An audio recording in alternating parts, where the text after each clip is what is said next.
Hi guys, welcome to today's episode of the Velour Table, where we're going to delve into the French royal court of Louis XV and look at a historical hot chocolate recipe.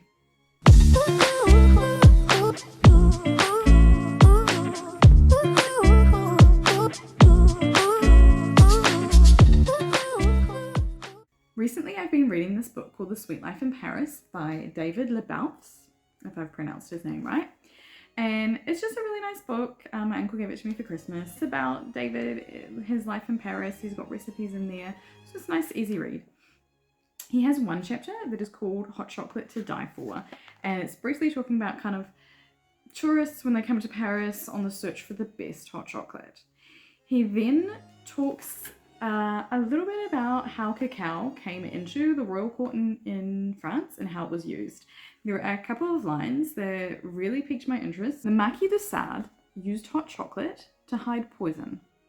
Madame de Pompadour drank it to keep up with Louis XV's hyperactive libido. The recipe is on the Chateau de Versailles website, in case you're interested. And the Randy, Madame du Barry, made her lovers drink the brew to keep up with her by keeping it up. So you can see from those couple of lines why it piqued my interest. And of course, for historical purposes only, I went onto the Chateau de Versailles website to look at the recipe. When I was on the Chateau de Versailles website looking up the recipe, I found out that Madame de Pompadour was super interesting and she's more than just Louis XV's mistress.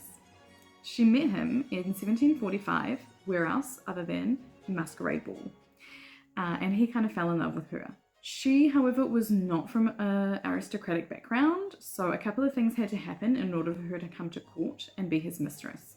She had to, first of all, legally separate from her husband at the time, and secondly, she had to have some type of nobility. So Louis XV gave her a title, Marquise de Pompadour, and gave her the Pompadour estate.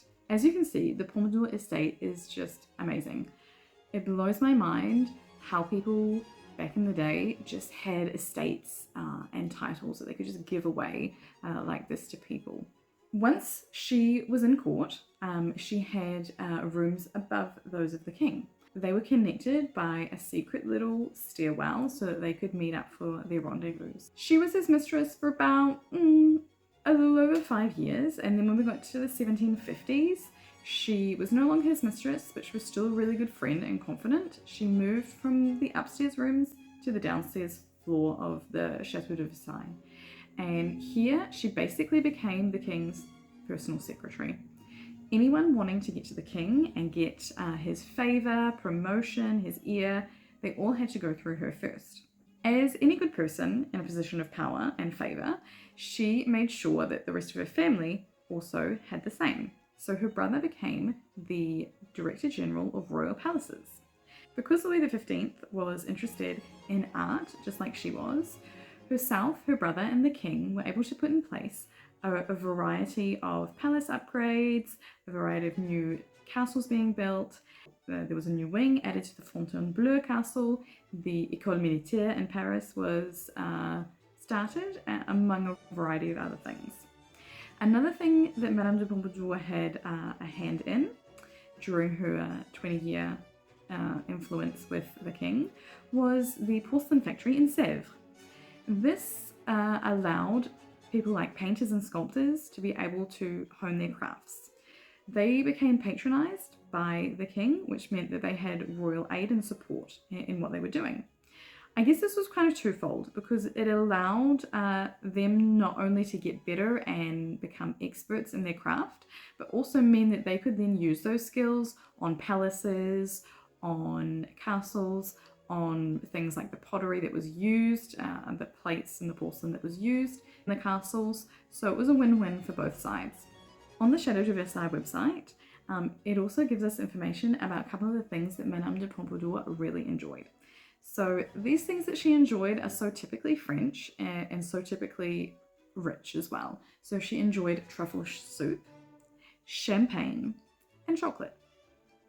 And this is where we find the chocolate recipe of Louis XV. It is a quick, simple, easy recipe to follow, and we're going to go and make it now.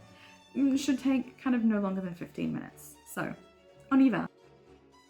Here we are in the kitchen and we're ready to get started on that hot chocolate recipe from the Versailles website. So the recipe calls for 4 cups of water and 4 bars of chocolate. We're using our Dominican Republic bars.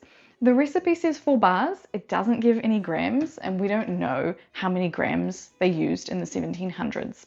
I'm using about 30 grams per person, so 30 grams per cup.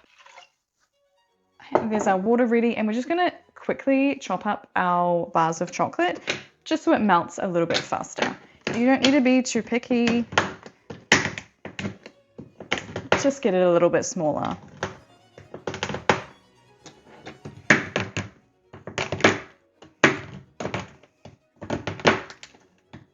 Go ahead and get that chocolate into your water.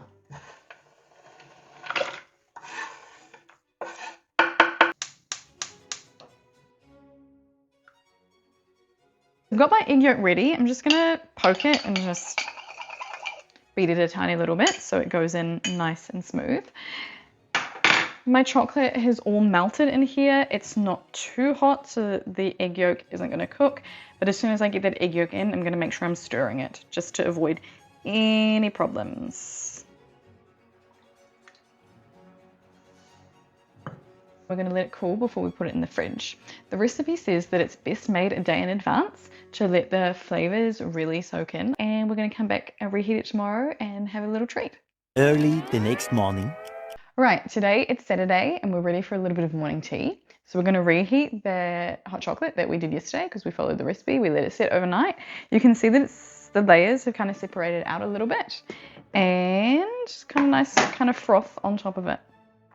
So I'm just going to put it in the pot and reheat it. Not boiling, otherwise, again, that egg's going to cook. So just nicely reheat it in the pot.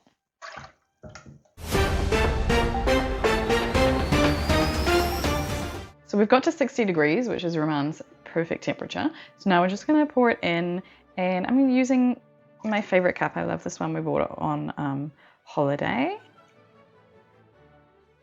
And Roman got this one from his family. Super simple, super easy, not complicated, but let's go and try historical hot chocolate.